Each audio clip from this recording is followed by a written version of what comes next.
Hey everybody, it's Q Storm. I'm finally back with a new video, and today I'm going to review Luke Cage. I just finished watching the series. I know this is a late past show. What can I say? I've been busy, but I did finish the series, and here's a short version of my review. The series is similar to Tyler Perry. Not all that great. Honey, I've been to jail. I will shank you, fool. But very necessary.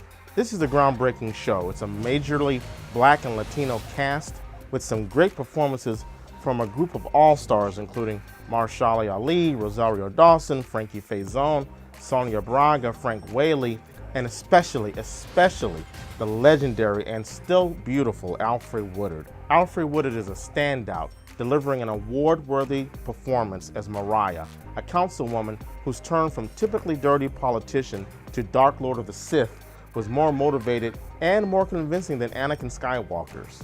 Her character is a compelling, nuanced persona, and Woodard breathes dynamic life into her.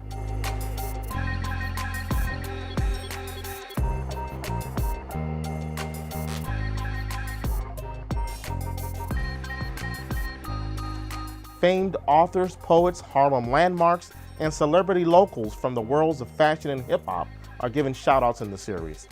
I was saddened to learn while watching the show that Copeland's, a popular restaurant that I frequented regularly when I lived closer to the metro New York area, went out of business. I learned this watching the show. Seeing this level of Afrocentrism on TV was a breath of fresh air. Showrunner Cheo Hodari Coker represented Harlem and the Black aesthetic beautifully and unapologetically. So I'm sorry to all those people who were insulted or offended that the show was so black. But there are some problems. Some of them are the same problems that Jessica Jones and the last series of Daredevil had. This was really just a 6-episode series, which was stretched out to 13 episodes to fulfill a show order, making the middle 3 or 4 episodes very muddled. There's a build-up to a major event involving Mariah and Cottonmouth halfway through the series run. It also involves a change of power, where a new villain comes on the scene, after which the tone of the show becomes uneven, swaying from a total comic book tone to high melodrama. Not that either tone is bad, but it's very jarring. A lot of that might be due to the performance of Eric LeRae as Diamondback, who comes in like towards the latter half of the series. He plays his character very cheesily, like one of the worst comic book villains ever. And I have to admit, it does work, but it just seems, it puts me off a little bit from all of the realism or all of the more realistic tone that I saw earlier in terms of Cottonmouth's portrayal. I really felt he was an actual character. Then when Diamondback comes on the scene, it's like, boy, this dude's coming right out of a comic book. Man, you come right out of a comic book.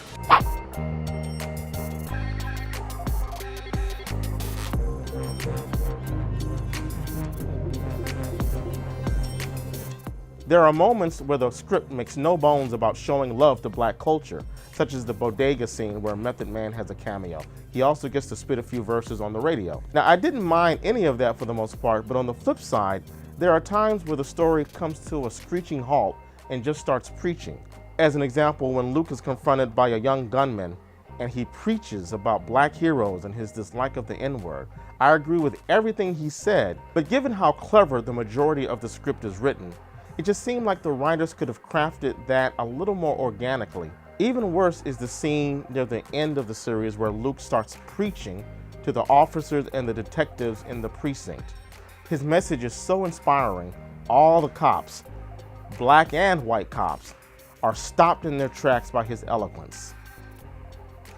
So yeah, the show plays around a little bit with casual speechifying, as I pointed out before, but in that scene, they just said, hell with it. This is our message. I mean, sometimes just showing a Black hero being a hero is inspiring enough without hitting us over the head with speeches. Where there's also the scene where Cage and Stokes literally preach at a funeral. So yeah, the other problem, and it's unfortunate, and I'm gonna go there, is that the weakest performance is from Luke Cage himself, Mike Coulter. He just doesn't have the goods. He has the look, he has the physique, he has some of the charms when he's macking on the ladies in the series, but overall he just doesn't have the acting goods. He has 3 expressions the entire series: frown, scowl, and just blank. There's a scene where he and Claire played by Rosario Dawson, traveled to his dad's church in Savannah, Georgia. In the scene, Luke comes to understand the relationship between his mother and father, and his father's infidelities and the consequences of his father's actions. This should have been a pivotal moment for the character, but Coulter rushes through his lines and robs the moment of any dramatic weight because of his poor delivery. Simone Missick as Misty Knight, she started out really strong. She was one of my favorite characters, but with each progressing episode, I found her performance less convincing. In one of the middle episodes, there's one episode where the story really starts to drag. She has a scene where she's being interrogated by her commanding officer, I believe. It's around this time she really started to lose me. First of all, the scene is way too long and it feels like it sucks all of the energy out of Missick and out of the entire show. It sucks out all the energy out of that entire episode. Some of the plot points didn't make sense to me. I'm supposed to believe that just by changing his name, a big black brother like Cage, who has been photographed and recorded using his powers with cell phones and cameras, can elude the law by hiding out in a barbershop. And if I wanted to nitpick, I mean, the Incredible Hulk film starring Ed Norton, as far as I know, that was produced in part by Marvel.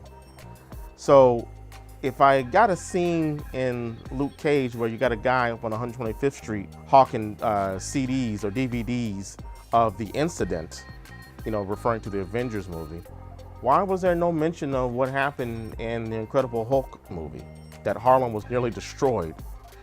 So maybe I'm wrong about that, but I thought that was weird. But I can put that aside. That's a real nitpick. But let me get back to it. I was also kind of disappointed by the ending. I mean, all the buildup, and basically it comes down to a street fight between Craig and Debo. I mean, we have two superpowered beings, and the fight starts out pretty cool. There's some pretty good action, but after a few minutes, it gets pretty old and anticlimactic. And it really lost me when your man says something like, "Oh, Luke, he said something about your mama." Okay. I felt the same way when I was watching the final episode of Lost. Like, really? It comes down to this? Just fist on fist? There's got to be more to it than this. All right, but there are a couple of scenes that stood out for me. One I already mentioned before, where Mariah has a confrontation with Cottonmouth, and it doesn't go so well for him. I mean, Alfred would have put it down in that scene. I highly recommend you check out the Fan Bros who interviewed Alfred Woodard recently. Props to the Fan Bros, man. I don't know how they scored that interview, but I gotta give them respect.